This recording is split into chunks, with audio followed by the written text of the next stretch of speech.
پڑھ رہے ہیں نا تو یہ ہم کوئی احسان نہیں کر رہے، یہ اللہ تبارک و تعالیٰ کی طرف سے ہم پر یہ خاص کرم ہے، اور اللہ جس سے راضی ہوتا ہے اللہ رب العالمین نماز پڑھنے کی بھی اس کو ہی توفیق عطا فرماتا ہے۔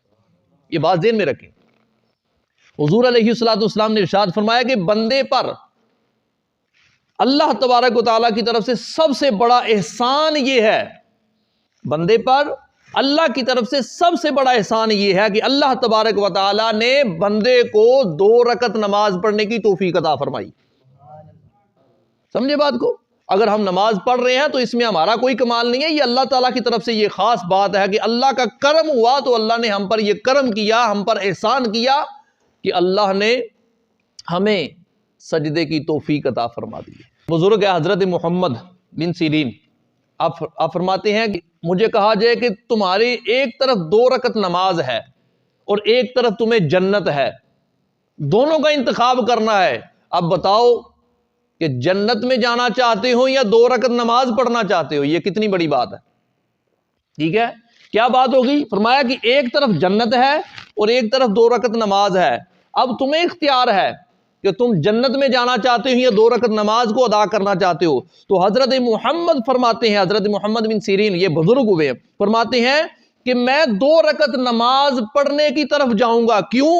اس لیے کہ جنت میری رضا ہے، میرا دل چاہتا ہے کہ میں جنت میں جاؤں، اور نماز پڑھنے کے لیے میرے رب کی رضا ہے، میرا رب چاہتا ہے کہ بندہ نماز پڑھے، تو میں اپنی رضا کو اپنے رب کی رضا پر قربان کرتا ہوں۔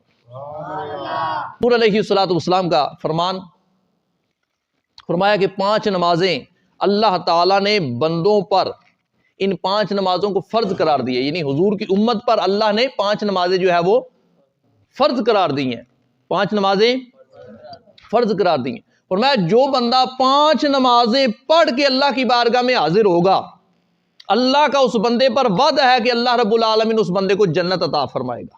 جو بندہ 5 نمازیں پڑھ کے نہیں جائے گا اللہ کی بارگاہ میں، تو فرمایا حضور علیہ السلام نے ارشاد فرمایا کہ اللہ پر وعدہ نہیں ہے اس بندے کا جس نے 5 نمازیں ساری زندگی نہیں پڑھی، ساری زندگی 5 نمازیں جو ہے وہ اس پر ہر روز فرض ہے تو وہ نہیں پڑھتا رہا، تو فرمایا کہ اللہ کو اختیار ہے، اللہ چاہے تو اس کو جنت عطا فرمائے، چاہے اس کو جنت نہ عطا فرمائے۔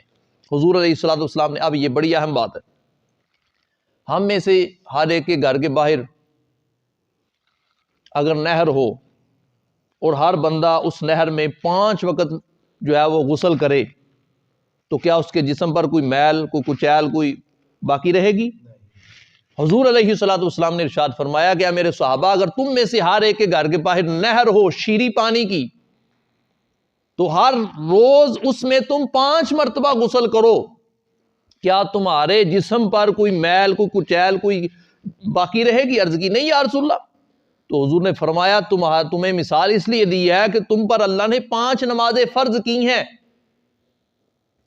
اگر تم ہر روز اس 5 نمازوں کو ادا کرو گے تو اللہ تبارک و تعالیٰ تم سے تمہارے گناہوں کو معاف فرما دے گا۔ یہ گناہوں کا کفارہ ہے۔ اگر کسی بندے سے کوئی گناہ ہو گیا تو اس کو چاہیے کہ وہ نماز ادا کرے، توبہ کرے، نماز ادا کرے، اللہ اس کے گناہوں کو معاف کر دے گا۔ ایک بندہ اس سے کوئی غلطی، کوئی گناہ ہو گیا، اب وہ حضور کی بارگاہ میں آ گیا، جیسے حضور علیہ السلام کی بارگاہ میں آیا تو سرکار دو عالم صلی اللہ علیہ وآلہ وسلم کی بارگاہ میں عرض کرتا ہے، یا رسول اللہ مجھ پر حد جاری کیجئے، آقا مجھ پر حد جاری کیجئے، یعنی مجھ سے غلطی ہو گئی ہے، مجھے سزا دیجئے۔ تو سرکار دو عالم صلی اللہ علیہ وآلہ وسلم نے اس کی طرف سے چہرہ مبارک جو ہے وہ دوسری طرف کر لیا، وہ دوسری طرف ہوا، آقا نے پھر چہرہ پھیر لیا، مؤذن نے اذان پڑھی تو سرکار دو عالم صلی اللہ علیہ وآلہ وسلم نے نماز جو ہے وہ پڑھائی۔ جب نماز پڑھ کے حضور فارغ ہوئے تو سرکار دو عالم صلی اللہ علیہ وآلہ وسلم، وہ بندہ جو یہ بات کر رہا تھا، تو وہ بندہ آگے عرض گزاری کرتا ہے، یا رسول اللہ وہ بندہ میں ہوں۔ تو میرے آقا صلی اللہ علیہ وآلہ وسلم نے ارشاد فرمایا کہ کیا تم نے وضو مکمل کیا ہے؟ عرض کی جی آقا میں نے وضو مکمل کیا ہے۔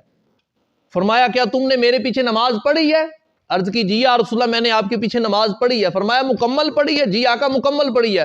فرمایا جا پھر اللہ نے تجھ سے تیرے گناہوں کو ایسے معاف کر دیا جیسے تو ابھی دنیا میں آیا اور تیرے نامہ اعمال میں کوئی بھی گناہ باقی۔ نماز پڑھنے کی یہ فضیلت ہے اور نماز پڑھنے کی یہ شان ہے۔ اب دیکھیں جو بندہ جان بوجھ کے نماز چھوڑتا ہے وہ کفر کرتا ہے. سمجھیں. حضرت ابو ہریرہ رضی اللہ تعالیٰ عنہ اب اس حدیث کے راوی ہیں، فرماتے ہیں کہ حضور علیہ الصلوۃ والسلام نے ارشاد فرمایا کہ جس بندے نے وضو کیا اور مکمل صحیح وضو کیا، اور فرماتے ہیں کہ وہ اب نماز کے ارادے سے اپنے گھر سے نکلا ہے، تو جیسے ہی وہ نماز کے ارادے سے اپنے گھر سے نکلتا ہے، حضرت ابو ہریرہ کہتے ہیں کہ میرے لجپال نے ارشاد فرمایا کہ وہ اسی وقت نماز میں آ چکا ہے. ابھی وہ مسجد میں نہیں آیا، ابھی مسجد میں آ کے اس نے نماز کو ادا نہیں کیا، نماز کو شروع نہیں کیا، نماز کا آغاز اس نے نہیں کیا، لیکن حضرت ابو ہریرہ کہتے ہیں کہ میرے لجپال کریم آقا صلی اللہ علیہ وآلہ وسلم نے ارشاد فرمایا کہ وہ نماز کے اندر ہی ہے جب تک وہ دنیاوی گفتگو نہ کرے، دنیاوی باتیں نہ کرے یا کسی اور کام میں مشغول نہ ہو. اب ہم وضو کرتے ہیں اپنے گھر سے، وضو کر کے جیسے ہی نکلتے ہیں تو اسی وقت ہم نماز میں. یہ کون کہہ رہا ہے؟ پیارے آقا صلی اللہ علیہ وآلہ وسلم ارشاد فرما رہے ہیں، اور فرماتے ہیں کہ جیسے ہی وہ اپنے گھر سے نکلتا ہے اللہ اس کو اسی وقت نماز میں شامل فرما لیتا ہے. اب کیا ہے؟ وہ ایک قدم اٹھاتا ہے، اللہ اس کے ایک درجے کو بلند فرما دیتا ہے. وہ دوسرا قدم اٹھاتا ہے، اللہ اس کے گناہوں کو معاف کر دیتا ہے. فرماتے ہیں کہ وہ جب نماز پڑھتا ہے اللہ رب العالمین اس کے پچھلے جتنے بھی گناہ ہیں اللہ ان سب کو معاف فرما دیتا ہے. اور دیکھیں ہم نماز پڑھتے ہیں تو نماز میں ایک پوشیدہ سجدہ ہوتا ہے. وہ کون سا پوشیدہ سجدہ ہے؟ وہ تہجد کا وقت، پوشیدہ سجدہ، جس وقت ہمیں کوئی نہیں دیکھ رہا ہوتا، ساری دنیا سو رہی ہوتی ہے، اللہ رب العالمین جاگ رہا ہوتا ہے. اللہ کو نہ اونگ آتی ہے نہ نیند، وہ ہمیشہ سے ہے. جب ہم نہ ہوں گے تب بھی ہوگا خدا، ٹھیک ہے؟ یعنی جب ہم تھے تب بھی خدا، جب ہم نہ ہوں گے تب بھی ہوگا خدا، جب ہم نہیں تھے تب بھی خدا ہے، جب کوئی چیز نہیں رہے گی تب بھی اللہ وحدہ لا شریک رہے گا. اس وحدہ لا شریک کو نہ اونگ آتی ہے نہ نیند. جب بھی اس کو پکاریں، جب بھی اس کو یاد کریں، وہ اس کو اسی وقت اس کی پکار کو سنتا ہے. اب دیکھیں، غور کریں اس بات پہ، جب ساری دنیا سو رہی ہوتی ہے، رات کی تاریکی، اس وقت بندہ اپنے رب تعالیٰ کی بارگاہ میں حاضر ہوتا ہے، پوشیدہ سجدہ کرتا ہے، کوئی اس کو دیکھ نہیں رہا ہوتا، گھر والے بھی سو رہے ہوتے ہیں.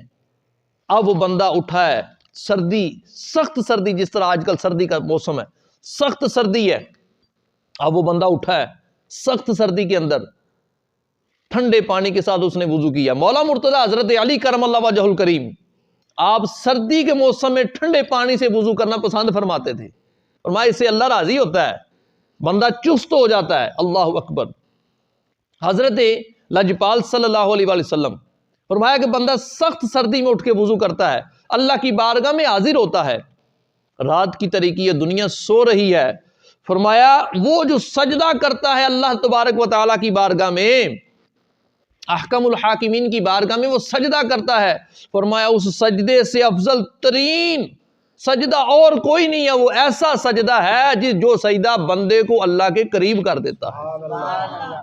اگر کوئی بندہ چاہتا ہے کہ میں اللہ کا قرب حاصل کر لوں تو پھر وہ کثرت سجود کے ساتھ اللہ تبارک و تعالیٰ کی بارگاہ میں حاضر ہوا کرے. حضور علیہ الصلوۃ والسلام نے ارشاد فرمایا کہ جو مسلمان بھی اللہ تبارک و تعالیٰ کو سجدہ کرتا ہے، اللہ تبارک و تعالیٰ اس بندے کے سجدہ کرنے کی وجہ سے اس کے درجات کو بلند فرما دیتا ہے اور اس کے گناہوں کو معاف فرما دیتا ہے. حضور علیہ الصلوۃ والسلام لجپال کریم آقا علیہ الصلوۃ والسلام کی بارگاہ میں ایک بندہ عرض گزاری کرتا ہے، یا رسول اللہ صلی اللہ تعالی علیہ وسلم،